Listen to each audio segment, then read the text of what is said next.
जय जय श्री राधे श्याम। हरिओम। जय श्रीमन नारायण। समादरणीय श्रद्धालु भक्तजनहरू, आज हामी यस पुरुषोत्तम मास महात्म्यको 29औं अध्यायको कथालाई लिएर उपस्थित भइसकेका छौं।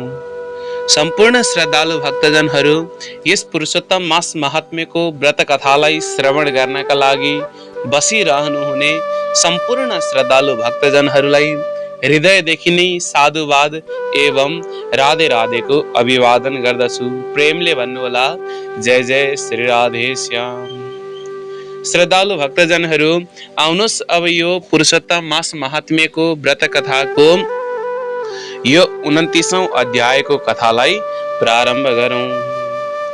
ओम शान्ताकारं भुजगशयनं पद्मनाभं सुरेशं विश्वाधारं गगनसदृशं मेघवर्णं शुभांगं लक्ष्मीकान्तं कमलनयनं योगिविद्यानगम्यं वन्दे विष्णुं भवभयहरं सर्वलोकैकनाथं।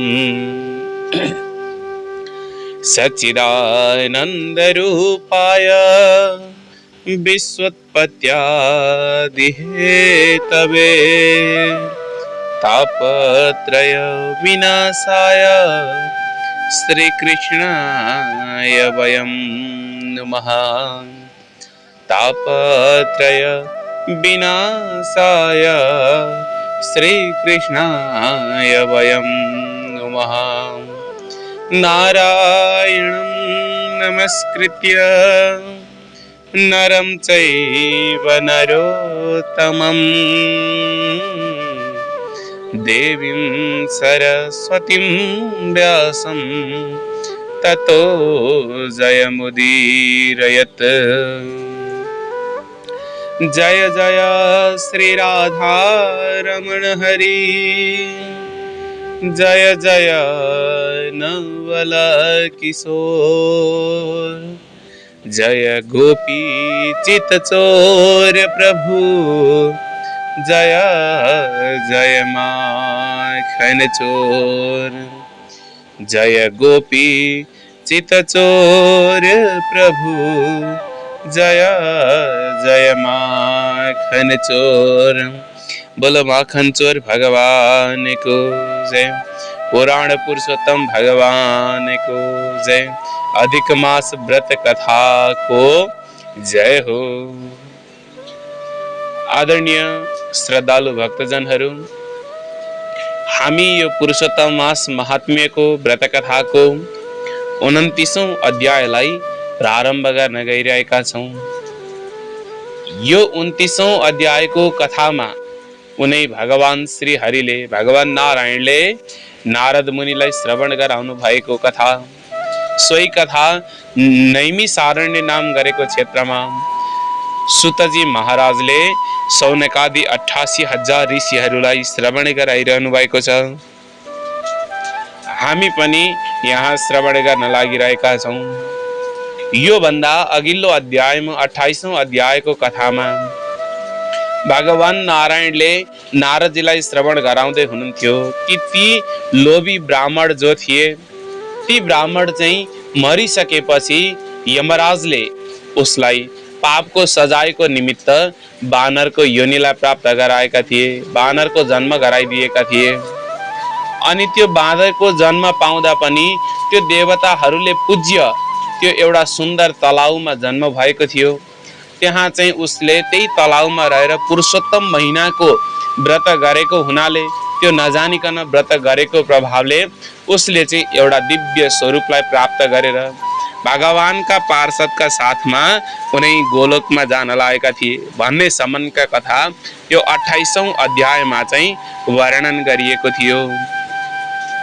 अब यो 29 अध्यायको प्रारम्भमा भगवानका ती कथाहरूलाई वर्णन गर्ने क्रममा यहाँनिर 29 अध्यायको प्रारम्भमा भन्न लाग्नुहुन्छ, पुण्यशील सुशीला वोचतु विभो प्रयाहि गोलोकं कथमत्र विलम्बसे पुरुषोत्तम सान्निध्यं त्वया लब्धम विशेषत। ती भगवानका दूतहरूले ती लोभी ब्राह्मण जो थिए अहिले एउटा सुन्दर स्वरूपलाई प्राप्त गरेका उसलाई भन्न लाग्दछन्, हे विभो, अब हजुर गोलोक हिँड्नुहोस्, किनकि यहाँ ढिलो गर्नुहुन्छ।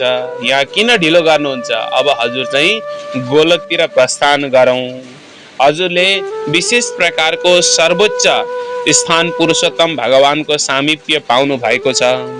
तब ती लोभीले भन्न लागे, बहुनी मम कर्माणि सन्ति भोग्यान्यनेकश केन मे निष्कृतिर्जात यतो गोलोकमाप्नुयाम।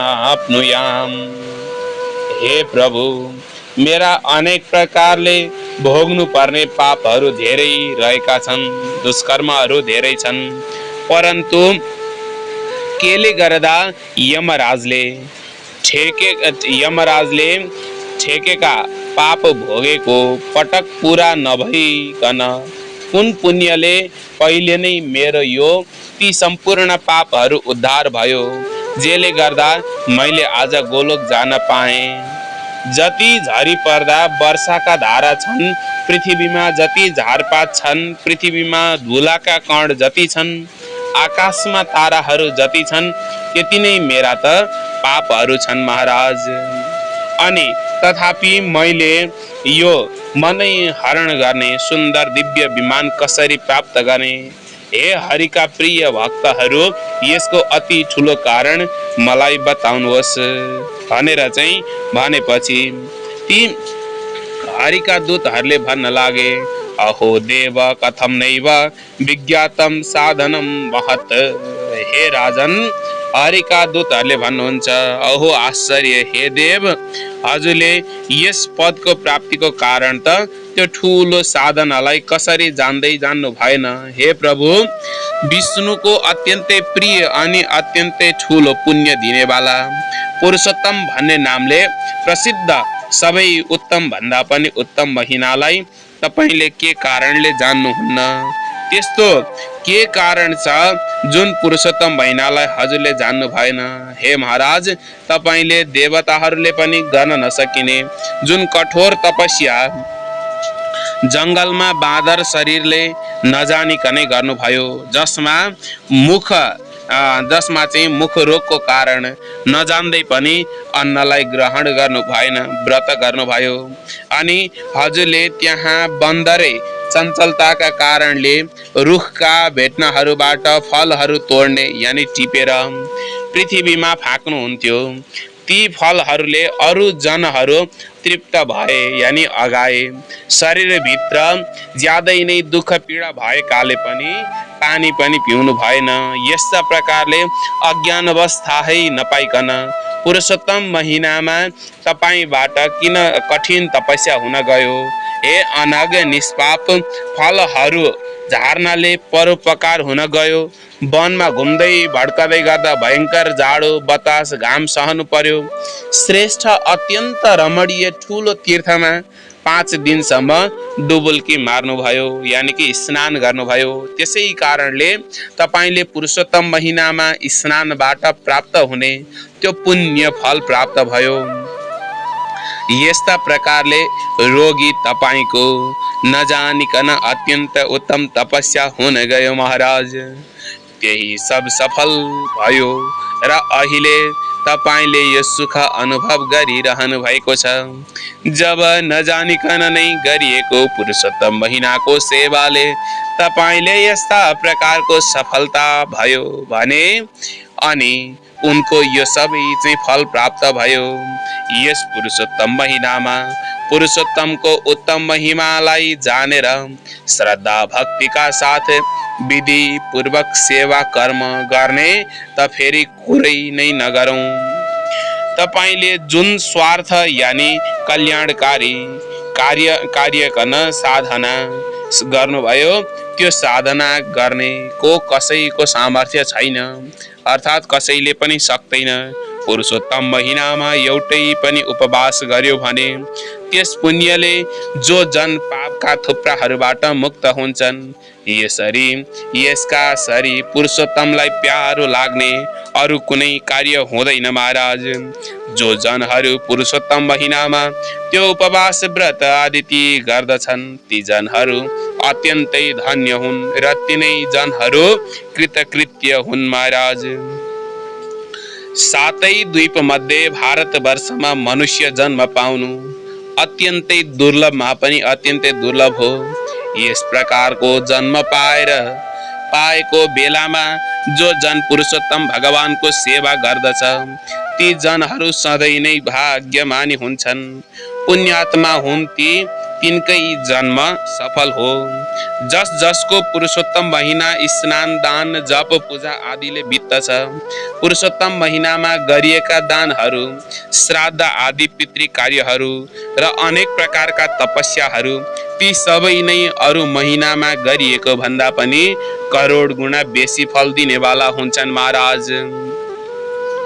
जो जन पुरुषोत्तम महिनामा आएको बेलामा स्नान दान आदि पुण्य कार्यले रहित रहन्छन् त्यस्ता पुण्य कार्य गर्दैनन् भने त्यस्तो मानिस नास्तिक हुन्, पापी हुन्, सठ यानि कि अत्यन्तै मूर्ख हुन्। दुष्टलाई धिक्कार छ त्यस्ता दुष्टलाई। भगवान नारायण भन्नुहुन्छ पुण्यशील सुशीलाभ्य मदृष्टं वर्णितं निजं तच्छ्रुत्वा चकितो हृष्ट पुलकांकित विग्रह। हे राजन, पुण्यशील र सुशीलले वर्णन गरिएको उसको आफ्नो नदेखिएको नजानिएको त्यो कुरा सुनेर चकित भएको छँदो रोमाञ्चले जिउ जुरुङ्ग गर्दै अत्यन्तै प्रसन्न भयो र ती देवताहरूलाई प्रणाम गरेर कालञ्जर पर्वतलाई पनि प्रणाम गर्यो अनि वन देवताहरूलाई पनि प्रणाम गरेर त्यसपछि नम्रतापूर्वक हात जोडेर विमानलाई जतिपल्ट दायाँ प्रदक्षिणा गरी मेघ जस्तो श्याम वर्ण भएका तथा चम्किलो पीताम्बर वस्त्र धारण गरेका कदर्य तब विमानमा चढ्न लाग्यो। सम्पूर्ण देवताहरूले हेर्दा हेर्दै गन्धर्व आदिहरूले स्तुति गरिएको छँदो उसलाई किन्नरहरूले बारम्बार बाजा बजाइरहेको बेलामा प्रसन्नताले फुलेको इन्द्र आदि गरिएका देवताहरूले आकाशबाट बिस्तार बिस्तार फूल वर्षाउँदै आदरपूर्वक उसको पूजा गर्दा भए। त्यसपछि ऊ आनन्द मनले प्रसन्न हुँदै योगीहरूले पनि पाउन अत्यन्तै दुर्लभ हुने त्यस्ता गोप गोपी र गाई ग्वालाहरूले सेवा गरिएको यानि भरिएको र रासका मण्डलीहरूले शोभिएका गोलोकमा जाँदो भयो। जुन बुढेसकाल र मृत्युले रहित भएको बुढो हुनु नपर्ने मर्नु नपर्ने गोलोकमा गएर प्राणीहरू निर्भय भई कुनै शोकलाई नगरिकन पुरुषोत्तम महिनामा हुन गएको पुरुषोत्तम भगवानको सेवाका प्रभावले न्वारने नाउ चित्त शर्मा भएको त्यो कदर्य पनि त्यही गोलोकमा पुग्न लाग्यो। नजानिकन नै गरिएको पनि पुरुषोत्तम महिनाको व्रतका प्रभावले बानरे शरीरलाई त्यागेर गोलोकमा पुगी मुरली हातमा लिएका दुई हात भएका पुरुषोत्तम भगवानलाई देखेर अत्यन्तै दङ्ग पर्न लाग्यो। तब भगवान नारायण भन्न लाग्नुहुन्छ इदमाश्चर्य लोक्य देवम इदमाश्चर्यमालोक्य देवा सर्वे सुविस्मिता स्वं संस्थानं ययु सर्वे संसन्त पुरुषोत्तमम्। आश्चर्य देखेर देवताहरू छक्क परे र पुरुषोत्तम प्रभुको प्रशंसा गर्दै सबका सब आफ्ना स्थानमा प्रस्थान गर्न लागे। तब नारद मुनिले भन्न लाग्नुभयो दिवासस्यादिमे भागे त्वयन्हि कमुदीरितं तद्दिवा परभागीयं कथं कार्यं तपोघन। हे प्रभु, हे तपस्या का धनी प्रभु, पुरुषोत्तम महीना भरिकै दिनको पहिलो भागमा अर्थात् पूर्वाह्नमा गर्नुपर्ने दिनहुँको कार्य हजुरले पहिले 20औं अध्यायमा बताइसक्नुभयो। ती दिनका बाँकी अरू भागमा गर्नुपर्ने कार्यहरू कसरी गरिन्छ? हे बोलक्कडहरूमा श्रेष्ठ प्रभु, गृहस्थीहरूको भलाइका लागि अब ती कुरा मलाई हजुरले बताउनुहोस्, किनकि हजुर जस्ता महात्माहरू सधैँ सेवाको उपरका लागि घुमिरहन्छन्। तब नारायण प्रभु भन्न लाग्नुहुन्छ, प्रातः काले दितं कर्म समाप्य विधिवत् तत कृत्वा मध्याह्निकीं सन्ध्या तिलतर्पणमाचरेत् भन्न लाग्नुहुन्छ। प्रातः कालमा अर्थात् पूर्वाह्नमा गर्न बताइएका कर्म विधिहरू गरिसकेपछि दोस्रो प्रहर मध्याह्नमा गर्नुपर्ने जप सन्ध्या पितृहरूलाई तिलकुशले तर्पण अनि तिलका सबैले देवेभ्यो स्वाहा भने झैं भन्दै पृथक पृथक अक्षताले बलि दिनु र देवताहरू, मृत मनुष्यहरू, पशुहरू, चराचुरुङ्गी, सिद्धहरू, यक्षहरू, सर्पहरू जो छन् अन्न चाहन्छन् तिनीहरूलाई पनि यो अन्न मैले दिएको छु भनेर चाहिँ प्रतिज्ञा गर्नु। तब पञ्चमहायज्ञ हवन गर्नु अनि भूतहरूलाई बलि दिएर कागलाई कुकुरलाई पनि अघिको जस्तै गरी भन्दै बलि दिनु। यस्तै प्रकारले पटकै पछि भनेर उक्त सबै प्राणीहरूलाई अलग अलग बलि दिनु। त्यसपछि विधिपूर्वक आचमन गरेर प्रसन्नताका साथ कोही अतिथि आइपुग्छन् कि भनी एउटी गाई दुहुने बेलासम्म ढोकामा उभिएर बाटो हेर्ने काम गर्नु।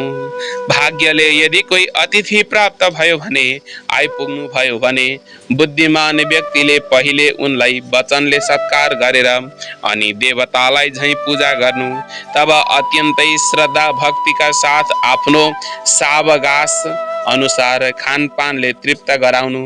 कोही भिखारी आइपुगे भने ती भिक्षुकलाई भिक्षा दिनु र कोही ब्राह्मण आइपुगे भने आफूलाई पकाई राखेको अन्नबाट र सबै प्रकारका तयार पारिएका परिकारहरूबाट समेत यथायोग्य तरिकाले निकाली ती ब्राह्मणलाई दिनु र त्यस पछाडि ब्राह्मण, सन्यासी, ब्रह्मचारी यी सबै भनेका पाकेको अन्नको स्वामी हुन्। यिनैको अधिकार हुन्छ। ती दुवैलाई उक्त प्रकारले अन्न नदिकन नै खाएर चन्द्रायण व्रत गर्नु पर्दछ र सन्यासीलाई दिँदा पहिले उसको हातमा जल हालिदिनु पर्छ र भिक्षा दिनुपर्छ अनि फेरि जल दिनुपर्छ। यसरी दिएको त्यो भिक्षा मेरु पर्वत समान र त्यो जल समुद्र सागर समान महान भनेर बताइएको छ। जो मनुष्य भिक्षुकलाई सत्कार गरेर यानी सत्कार पूर्वक भिक्षा दिन्छ त्यो त साक्षात गाईदानको समान पुण्यदायी हुन्छ भनी भगवानले भन्नुभएको छ। यसपछि पूर्वमुख भई भोजन गर्न बस्नु। भोजन गर्दा शुद्ध वस्त्र लगाएर शुद्ध थालीमा पस्किन लगाई अन्नलाई नदोष्य प्रशंसा गर्दै दोष नदिकन प्रशंसा गर्दै खानु। एउटै मात्र लुगा लगाएर नखानु। खाँदा आफ्नो भाँडा थालमा आफ्नै आसनमा आफ्नो आसनमा चढी यानी बसी स्वस्थ चित्त प्रसन्न मन भएर एक्लै नै जो जन आफ्नो कासको थालमा खान्छ त्यसका आयु वृद्धि हुन्छ, कीर्ति बढ्छ र दिनमा खाँदा सत्यम त्वर्तेत परिसिञ्चयामि, रातमा खाँदा ऋतुम वा सत्येन परिसिञ्चयामि। यस मन्त्रले हातमा जल लिएर अनि भोजनमाथि छर्की घिउले र दालले सब्जीले अचारले आदिले युक्त भएको भोजन खानु पर्दछ।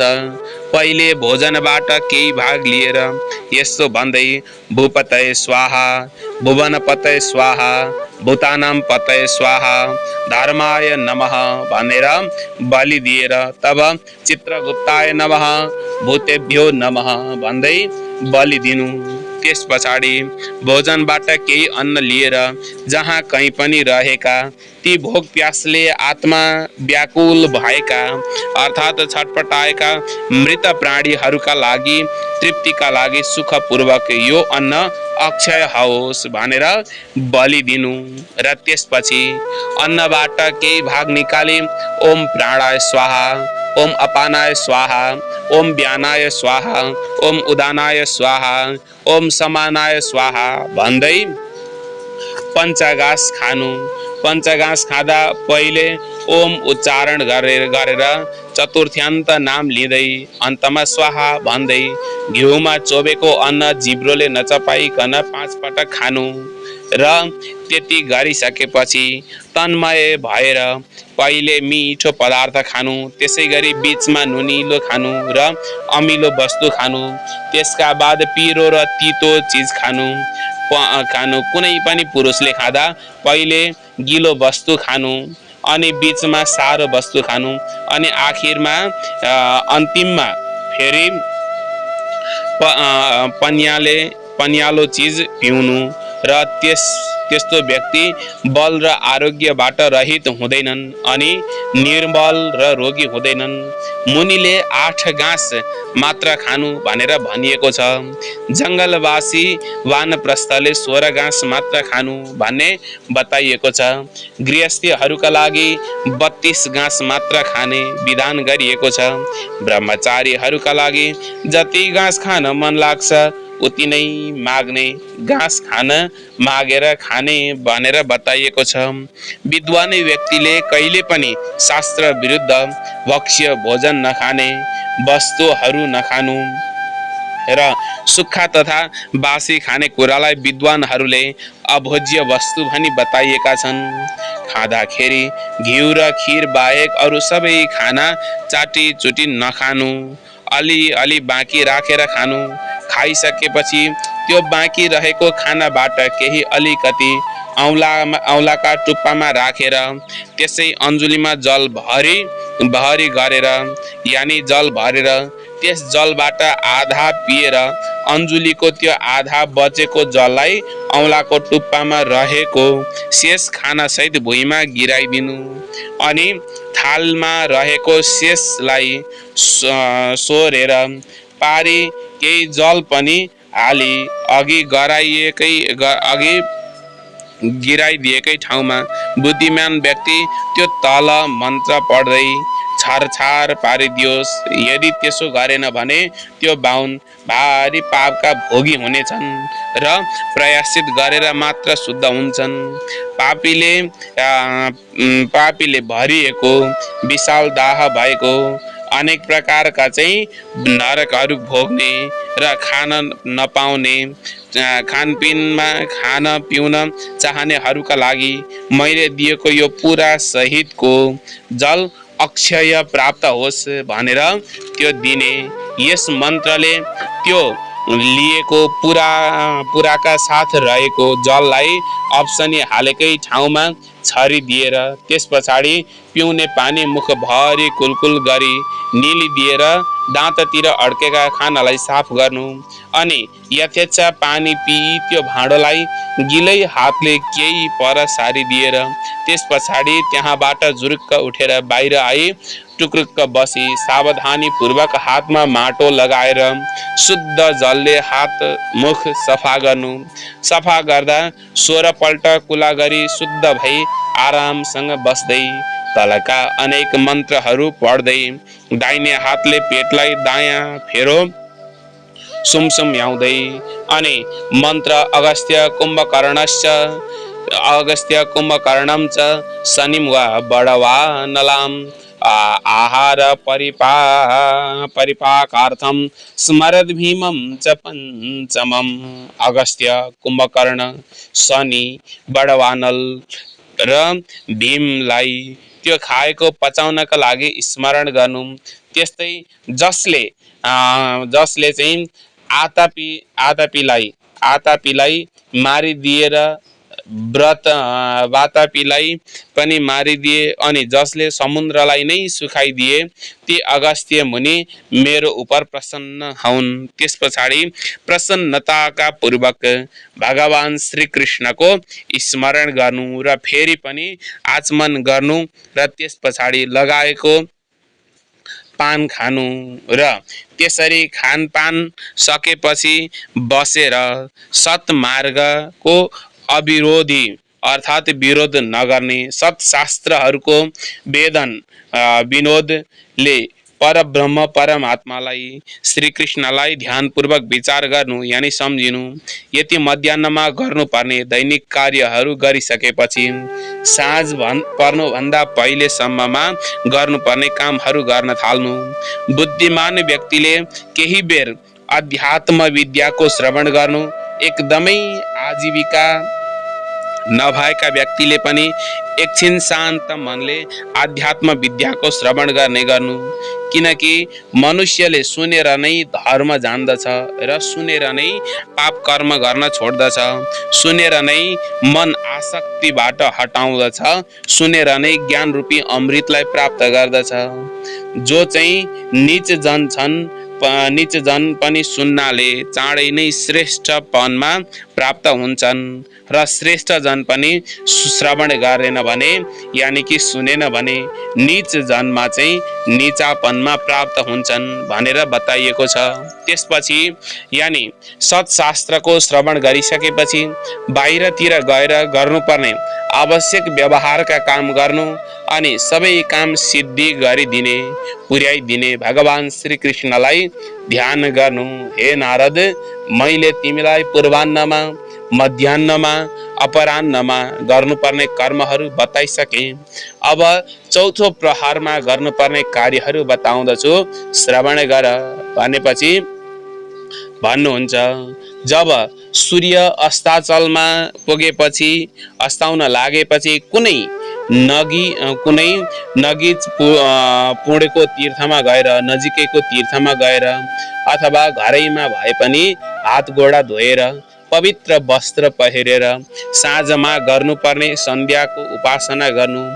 जो अधम ब्राह्मण अल्छीले साँझको सन्ध्या गर्दैन त्यो अधम ब्राह्मण गाई मारेको बराबरको पापको भागी हुन्छन् र त्यस पछाडि कहिलेकाहीँ कार्यवश सङ्कटमा परेमा अथवा बाटोमा बटुवा हुनु पर्दा समयमा सन्ध्या गर्न सकिएन भने आधा रातको पहिले उत्तम नैष्ठिक ब्राह्मणले साँझको सन्ध्या अवश्य गर्नु पर्दछ। जुन ब्राह्मण श्रद्धापूर्वक तिनै सन्ध्यामा जप गर्ने गर्छन्, घिउ हाल्नाले आगो दन्के झैं उसको तेज अत्यन्तै बढ्छ र आधा सूर्य अस्ताएको बेलामा सूर्य देखिँदै आसनमा बसेर प्राणायाम गरेर आपो हिष्ठामयो भुवस्थान यदि यस मन्त्रले मार्जन गरी दिनको आखिरी सन्ध्या जप गर्नु पर्दछ।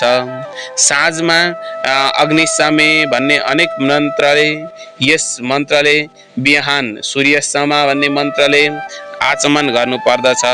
नबोलिकन शान्त रहेर अनि साँझमा पश्चिमतिर मुख गरी पश्चिम फर्केर तीर्थमा भए जलतिरै फर्की आसन जमाएर सोझो भई बसी नबोलिकन शान्त रहेर प्राणायाम गर्ने र व्याहृति ओम भूर्भुवः स्वः पूर्वको गायत्री मन्त्रको दायाँ हातमा रुद्राक्षको माला लिएर ताराहरू नउदाएसम्म शुद्ध गरी जप्नु पर्दछ र त्यसपछि वरुण सम्बन्धी ऋचा वेदका मन्त्रले ती सूर्य नारायणको नमस्कार गर्नु पर्दछ।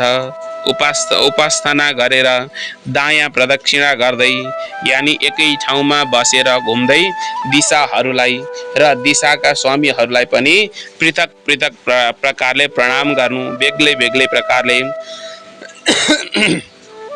यसरी बेलुकाको सन्ध्या गरिसकेपछि आगोमा आहुति दिएर त्यसपछि आफ्ना नोकर चाकर परिवार सहित भएर भोजन गर्नु अनि पछि केही समय आरामसँगले बस्नु। बिहान बेलुकै पटक्कै खान इच्छा नहुनाले पनि यानि नखाए पनि बलि वैश्वदेव र बलि कर्म चाहिँ सकभर सधैँ नै गर्नु पर्दछ। यदि गरेन भने त्यो जन पातकी हुन्छ। बेलुकाको खाना खाइसकेर त्यस पछाडि हात गोडा धोई पवित्र भई सुस्ताइसकेको गृहस्थी जन तब तकियाले सहित भएको कोमल नरम बिछौनामा सुत्न जानु। आफ्ना घरमा सुत्ता पूर्वतिर सिराने पारेर सुत्नु, ससुरालीमा दक्षिणतिर सिराने गरेर सुत्नु तथा परदेशमा जाँदा पश्चिमतिर सुत्नु। कहिले पनि कहीँ पनि उत्तरतिर सिराने गरेर सुत्नु हुँदैन। सुत्ता ढल्किएपछि पहिले रात्रि सुक्त जप्नु अनि सुखसाई देवताहरूलाई सम्झी तब अविनाशी भगवान विष्णुलाई नमस्कार गरेर राति भरि नै मस्तसँग शयन गर्नु। सुखसाई भनेको अगस्त्य माधव शैव मुचुकुन्दो महाबल कपिलो मुनिरास्तिक पञ्चैते सुखसाइन। यी भनेका सुखसाई हुन्। अगस्त्य माधव महाबली मुचुकुन्द कपिल आस्तिक यिनै चाहिँ पाँचवटा भनेका सुखसाई मुनिहरू हुन्। माङ्गलिक जलपूर्ण घडा सिरानपट्टि राखेर वैदिक मन्त्रहरूले र गरुड सम्बन्धी मन्त्रहरूले रक्षा गरेर तब मात्रै सुत्नु। पुरुषोत्तमको व्रत बस्ने व्यक्ति सदा सर्वदा आफ्नी पत्नीलाई मात्रै प्रेम गर्ने गरोस्, ऋतुकालमा मात्रै गमन गरोस्, पर्व यानि औँसी पूर्णिमालाई छाडेर मात्रै रातिको इच्छा उसबाटै गरोस्। प्रदोष त्यसपछिको प्रहर, यी दुई प्रहरलाई जो ब्राह्मण वेद पाठ गरेर बिताउँदछ ती दुई प्रहरमा मात्र सुत्दछ त्यो ब्राह्मण बहुतुल्य हुनुका लागि योग्य हुन्छ। हे नारदजी, यी सबै दिनदिनै गर्नुपर्ने कार्यहरूको समूहलाई बाँकी नराखिकन मैले बताएँ। गृहस्थीहरूले राम्रा प्रकारले यो सब गर्नै पर्छ। यही नै गृहस्थ आश्रमको लक्षण हो। अहिंसा, सत्य वचन, सबै प्राणीहरूमा दया गर्नु, शान्ति पूर्वक रहनु, जो सकेको दान गर्नु, यही नै गृहस्थ आश्रममा रहने मनुष्यहरूको धर्म हो भनेर बताइएको छ। हे नारदजी, अर्काका स्त्रीहरूमा लसपस नगर्नु, आफ्नी धर्मपत्नीको रक्षा गर्नु तथा नदिएको वस्तुलाई लिने नगर्नु अनि रक्सी मासु खाना छाडिदिनु यानि खाँदै नखानु, एकदमै त्यागिदिनु। यो 5 प्रकारको धर्म जो छ सो धेरै हाँगा बिङ्गा भएको छ र सधैँ सुख उदाइरहनेवाला छ।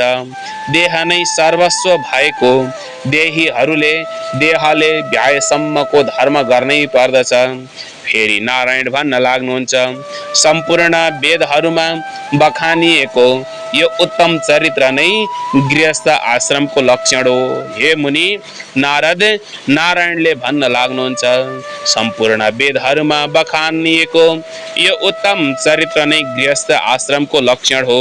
हे मुनि, हे नारद, यसलाई लोक मनुष्यको कल्याणको लागि संक्षेपमा लक्षणका साथै तिमीलाई राम्रोसित बुझाएर बताइदिए भनेर भगवान नारायणले नारद मुनिलाई श्रवण गराउनु भएको यो 29 अध्यायको कथा उनै भगवान नारायणले बताउनु भएको सौनकादि 88,000 ऋषिहरूलाई सुतजीले बताउनु भएको यो कथा 29 अध्यायको कथा यही विश्राम गर्दछौं। ओम जय जय श्री बृहद नारदीय पुराणे पुरुषोत्तम मास महात्म्ये नंदिकेश्वरार्थे श्रीमन नारायण नारद संवादे शेषान्यक कृत्य कथनम नाम 39 कृष्णाय वासुदेवाय हरये परमात्मने प्रणता क्लेशनाशाय गोविंदाय नमो नमः। श्री कृष्ण गोविंद हरे मुरारे, हे नाथ नारायण वासुदेव, अनंत वैकुंठ मुकुंद कृष्ण गोविंद दामोदर माधवेति। कैले नवीर्ष्यों यही दिव्य मूर्ति, गोविंद दामोदर माधवेति, गोविंद दामोदर हे सखेति। बोलो भक्त वत्सल भगवान को जय, पुराण पुरुषोत्तम भगवान को जय, पुरुषोत्तम मास महात्म्य को जय हो। जय जय श्री राधे श्याम।